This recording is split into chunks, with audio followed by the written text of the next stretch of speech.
Overview of the anatomy of the hair and the hair follicle. So first, just a general view. If we look at a thin cross-section of skin and we zoom in here, you can see the hair follicle, which surrounds the hair, and then the hair, which projects from inside the hair follicle all the way out to the surface of the skin. The hair follicle is a living structure that produces the hair.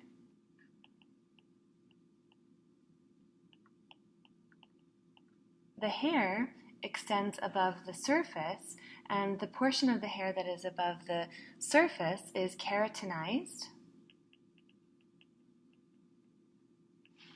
and non-living.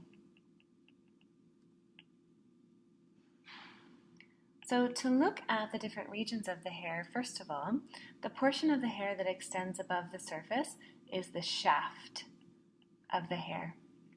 The portion of the hair that extends below the surface is the root of the hair, and the very bottom portion of the hair that goes into the more bulbous region is the bulb of the hair.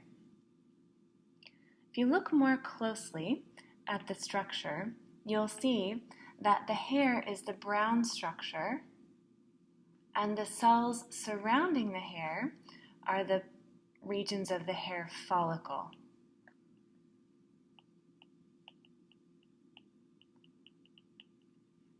So to see a bit more detail, we then need to look at the histology of the hair in cross-section. So here is the histology of the hair, and let's first look at the regions of the hair follicle. So the hair follicle is here, starting in this outer blue layer, which is surrounding the entire follicle, and then into these purplish pink layers. So all of this, I'm just going to outline the inside and the outside of the hair follicle. All of this is hair follicle.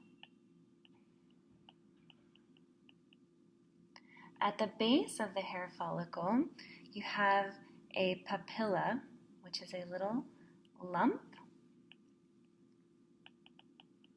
where the blood vessels enter into the hair follicle. And these are blood vessels that are going to be supporting the growth and sending nutrients to the cells of the hair follicle. So the papilla contains blood vessels. Not shown here is also a network of nerves that have sensation to the hair follicle, and this is the hair root plexus,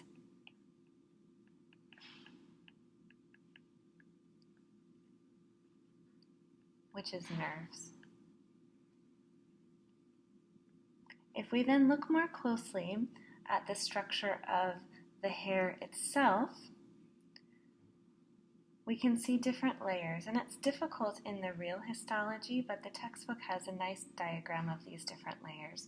So just above the papilla, the first region of dividing cells, which are responsible for producing the hair, are the hair matrix cells. The next set of cells from the hair matrix above make up the medulla of the hair. The layer outside of the medulla, in this sort of darker orange color, I'm going to highlight it here in red, is the cortex of the hair. But the cortex is not the outermost layer of the hair.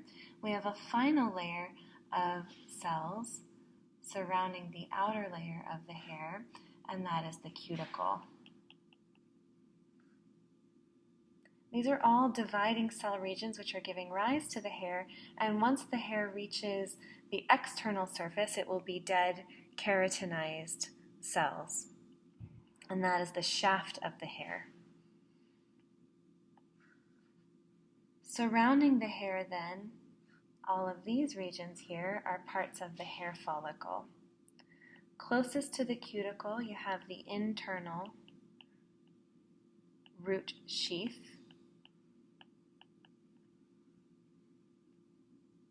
Closest to the outer portion of the hair follicle, you have the external root sheath.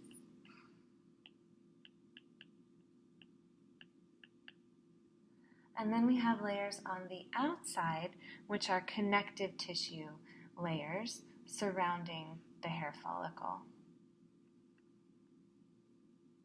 So the connective tissue layer surrounding the hair follicle is partly the glassy membrane, and then also the connective tissue sheath.